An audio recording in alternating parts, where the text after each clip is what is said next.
Hello, everyone, and welcome. Today's Wednesday again, Wednesday, March 1st. Here we are, the beginning of March.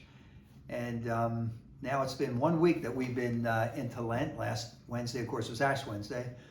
And get a bearing of where you are in your spiritual life right now, like right this minute. You know, because sometimes when we get in that first week of Lent, we can be like, all right, I'm doing all right. I'm doing this for Lent and giving this up for Lent. Or we can be the other extreme, where we're in a place where it's like, man, I wanted to do a few things and give up a few things and I've screwed it all up. Just forget about it.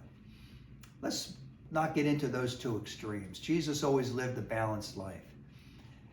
You know, it's good to start off well. You know, we maybe go to Mass a few extra times during the week, maybe you're doing Stations of the Cross and giving up certain things, good. And you feel like, yeah, I'm really making some progress. And all that's good. And it's okay to have healthy pride in that. But sometimes pride can take over. And what I mean by that is sometimes we can start doing things like, hey, look what I'm doing for Lent. You know, kind of like, look how great I am for Lent. And sometimes what can happen is we can find ourselves really trying to look good for God or earn God's love. Look at the things I'm doing for Lent. I'm kind of like working my way into heaven. Wrong. Heaven's a gift, pure gift from God. And the things that we're doing aren't the things that are earning us heaven. The things we're doing is to show that our love for God is real. And so I think the first thing we need to do is to check our motive. Why are we doing the things that we're doing for Lent? Why are we giving up the things that we're giving up? Am I giving up certain things for Lent because they're going to make me physically healthier? That's okay, but it's not a good spiritual reason. Check your motive. Our motive really needs to be, I want to grow closer to Jesus Christ. Keep it that simple. And what do I need to do? Bring in my life, as I said last week, to have a closer relationship with Christ, and what I need to remove from my life to have a closer relationship with Christ. What's my motive for doing the things that I'm doing? And then secondly, on that other side of the barometer where you're feeling your weakness, you try to do certain things for Lent or give certain things up, you've already blown it out of the water and you're not doing it, and you just want to give up, be careful. The evil one loves that. He wants you to give up. Why not offer your weakness to God? God, I can't even do this little thing for you. And yet God is in all of that as well. You know, I used the example some years ago, maybe last year, where some friends of mine were giving up sweets for Lent, and that included not putting any like milk in your coffee or tea. And I like milk in my tea, you know, just it's the way I like it, a lot of milk. So, okay, I'll give up milk in my tea, no big deal.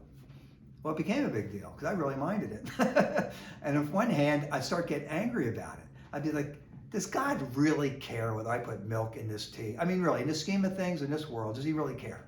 In one sense, no. But look at it more closely. I'm not even willing to give up a little bit of milk for God. Now that's sad. Now, I'm not trying to make myself feel guilty or you feel guilty.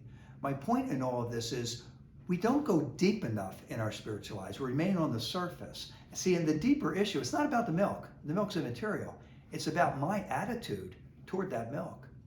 How attached am I to that? See, and that's really what Lent becomes, is a time becoming detached from anything other than God and becoming, if you will, attached to God. And that's really our struggle, is the struggle to try to trust God more and more, so that you and I, when we're faced with struggles, what are we falling back to? What am I falling back on, if you will? Am I falling back on Christ, or am I falling back on these other things?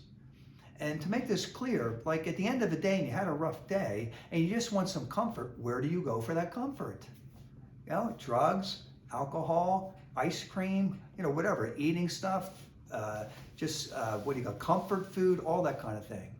Or when I feel that uncomfortableness at the end of a hard day, do I turn to God in prayer? Jesus, I am just feeling empty today. It's one of those really hard days. I just need for you to come into my heart and comfort me today. See? To go to that prayer, instead of falling back on things and pleasures, we need to fall back on Christ. And I really think we all need support in this, and we all need accountability partners or a community of people or a couple of people in our lives we can talk to. So that when you feel that weakness about whatever it is, let's say the milk in the tea, and you're not doing it right and you're screwing it up, you need to talk to somebody. And that's what I had to do in my little circle, where I could then say to the guy, hey, you know what, today I didn't have any milk in my tea, yay me. Or another day, you know what, today I just said the heck with it, and I did what I wanted to do, and I'm ashamed of that. And that's my ego. We all need an accountability partner in our journey. So having said all that, wherever you are in the continuum of your life right now in Lent, don't lay guilt on yourself. Let's start again. Every day is a new day. What are you doing for Lent and what are you giving up for Lent? And the whole motive is to grow closer to Christ. God bless you.